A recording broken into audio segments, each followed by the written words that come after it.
Good morning, class of 2020 from the Knowlton School, your family and friends.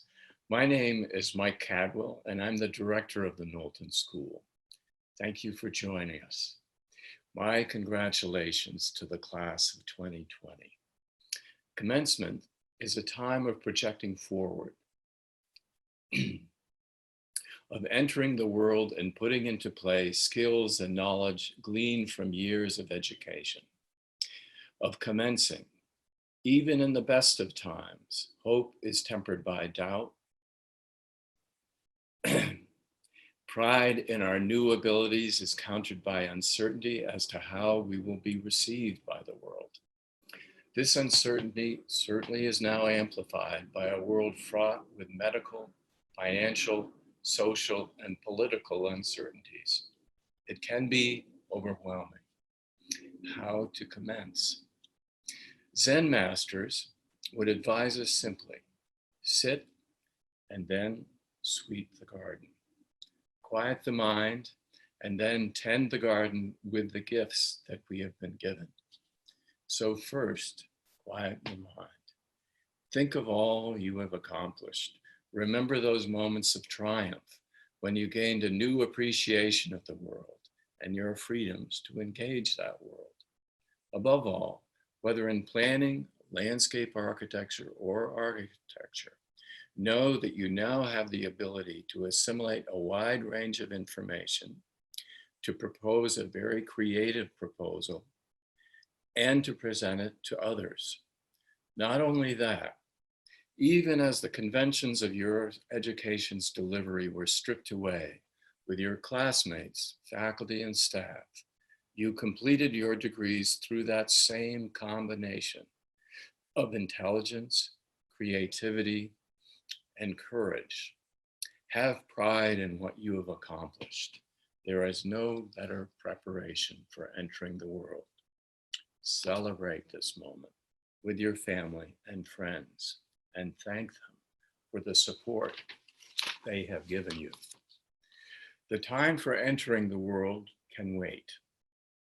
When that time comes, I can think of no better words than those of the theologian Reinhold Niebuhr: to have the grace to accept things that cannot be changed, the courage to change those things that can be changed, and the wisdom to distinguish one from the other.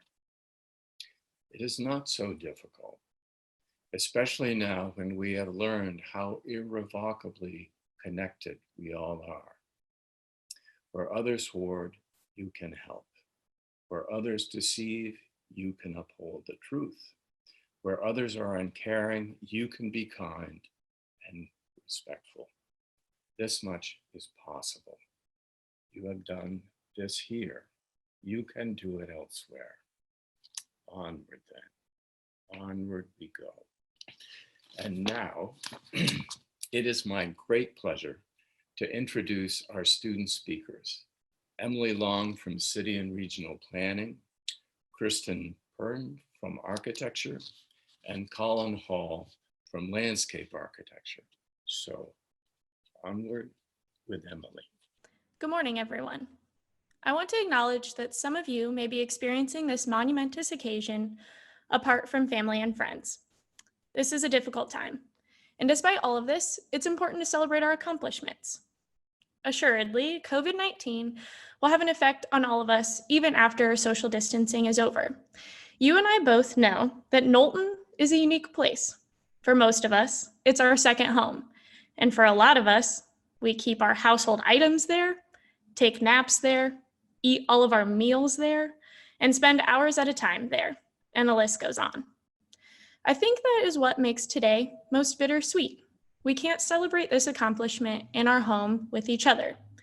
And as I enter my professional planning career in a time of such uncertainty, Knowlton has really taught me a few life lessons that I'll carry with me. Number one, it's okay to get lost. You'll eventually find yourself. We've all been in Knowlton for a while now, but remember your first step in? Where do all these stairs and ramps go? And why can't I find the women's bathroom? And where is the CRP studio? My first city and regional planning experience was the Knowlton study abroad trip to Europe. I was in the Glen College, getting ready to graduate from my undergrad, and had no idea what was next. On a whim, I applied to the program. Not only was the study abroad trip my first experience to CRP material, this was the first time I traveled abroad. It was a completely new experience. It truly gave me the independence and clarity that I was looking for. I decided to pursue my master's in planning. Number 2, together is better than apart. I feel extremely fortunate for my MCRP classmates. We really are a cohesive bunch. We all want each other to succeed and will help each other do just that. There have been many hours spent in the CRP studio going over Dr. Akar or Dr. McNair's homework problems one more time, studying for comps, or hanging out giving moral support. It isn't often that you have classmates who support each other every step of the way. Working with all of you and going through this program together has been incredible, and I know the key to success is teamwork. And lastly, Knowlton is what you put into it. And isn't that life? Sometimes it's so scary to invest so much of yourself into something, and sometimes we need a little push. My close friend and classmate, Abby, convinced me to do the Urban Land Institute Student Heinz competition. And when I didn't believe in myself, Abby did. It's an exhilarating feeling to creatively push yourself to the limits, not sleep for 2 weeks, and have the opportunity to work with some of the smartest people you know to create your very best. We put all of ourselves into the competition and received honorable mention. Knowlton and life is filled with opportunities, and when you seek them out, say yes, and invest yourself, it's worth it. Our education and mentorship from the faculty has prepared us to plan with our communities, strive for equity, and focus on resilience. We all are in a unique position to have an impact on our communities as we enter our profession during a time of great challenge. No matter what sector you'll be in, public, private, environment, transportation, you'll face adversity. And as planners, we know it's important to focus on the present, but also to prepare and plan for the future. It'll be more important now than ever to use your perspective and your knowledge to help guide our communities forward. I've learned so much at my time here in Knowlton, and I hope that you all feel the same way and can bring your own experience to whatever comes next. So thank you to my parents, my family, friends, classmates, and faculty, and especially Dr. Jesus Lara. Without Dr. Lara's guidance, I would not have been able to explore the globe or earn my master's degree. Thank you so much.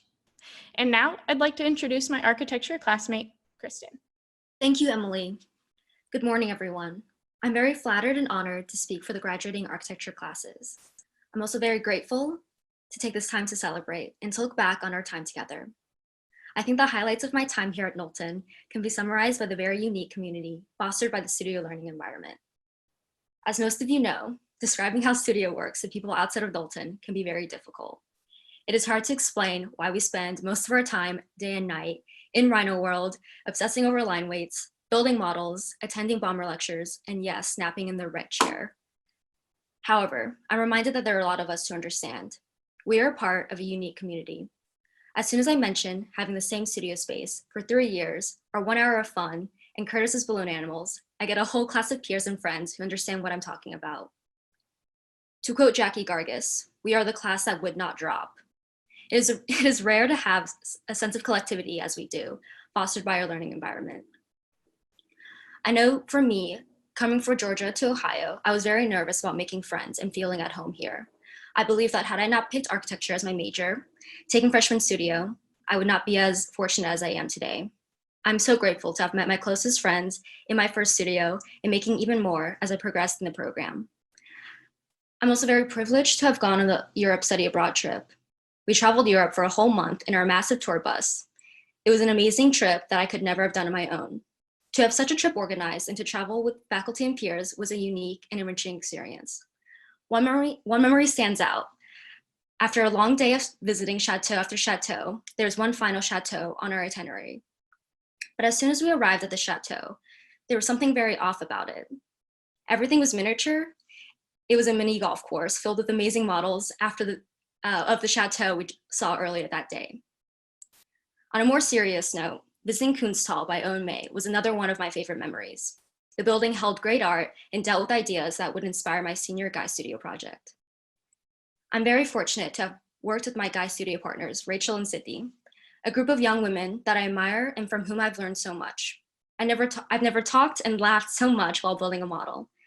They made one of the most intimidating studios feel surprisingly easy. Most institutions are not without problems. Through times of difficulty, however, I've always found support from my peers and the faculty. Through different professors, I have experienced varied interests in areas of study in architecture. Knowlton does not define itself as a pragmatic school or a theory school. It offers both. I appreciate this approach because it allows students to discover what they prefer and where their interests and strengths lie. I want to thank all the faculty, especially the professors that have affected me most. Karen Lewis, Andrew Cruz, Sandhya Kochar, and Dal Kimbrell, to name just a few. These professors have shown me compassion and are known for it. Compassion is a trait that I too hope to be remembered by and one I can hope to encourage in future communities of which I'm a part. Thank you. And now I would like to introduce my landscape architecture classmate, Collin Hall. Thank you, Kristen, and thank you, Knowlton faculty and staff, for arranging this virtual ceremony. While today is not exactly how we envision celebrating this rite of passage, the shift from student to professional, we have experienced rites of passage all throughout our time here at Knowlton. We have all been in the Knowlton Computer Lab, near tears, staring at the plotters along 20 other nervous students. We have all made a sad lunch or dinner or both from the Knowlton vending machines. And we have all been told during a review that our design destroys the entire existing ecosystem of our site, though perhaps that only happened to me. At the same time, we've all experienced a rite of passage when realizing that reviews have shifted from critiques to conversations, that our professors consider us serious designers and have started talking to us more as peers and less like amateurs. I remember looking at the work of upper graduate students during my first year and thinking, wow, I could never make something that looks like this. But the incredible Knowlton faculty has shaped us as designers, technically, graphically, and artistically. They have taught us not only to become problem solvers, but how to adapt, how to react, how to imagine new futures. This is more important now than ever. During our time here, we have all had opportunities that have shaped us into the designers we are. Facilitated by our incredible faculty, we have modeled the poetics of landforms with Laura Solano, traced the movements informed by site conditions with Mick Young Kim, and researched the intricacies of the tree nursery industry with Dominique Gigi. Many of us have been able to work with our faculty on projects like Jake Boswell's Concrete Armada, Tamika Sims and Thais Van Massacre's Olex Land Exchange, and Jason Kettner's Olentangy River Vision Plan. And the Knowlton School has helped students study the landscapes of New Zealand, Sweden, and South Dakota.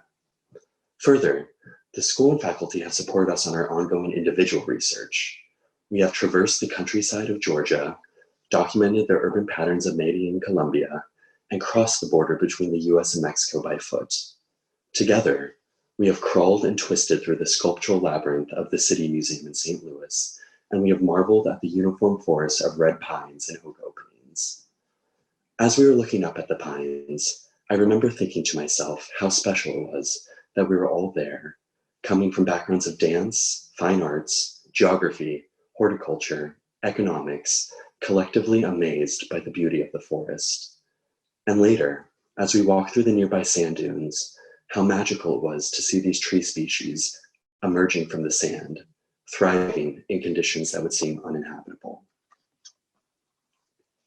There have been many difficult things about the last 2 months, and one of the things I realized during this transition to a new normal is how deeply inspired I am by the work of my peers. Their passion helps drive me, their insights guide me, and I become invigorated by their energy. Over the past 3 years, we have continuously questioned ourselves and our roles as designers in the profession. We have asked whose voices are unheard, and how do we responsibly bring these voices forward?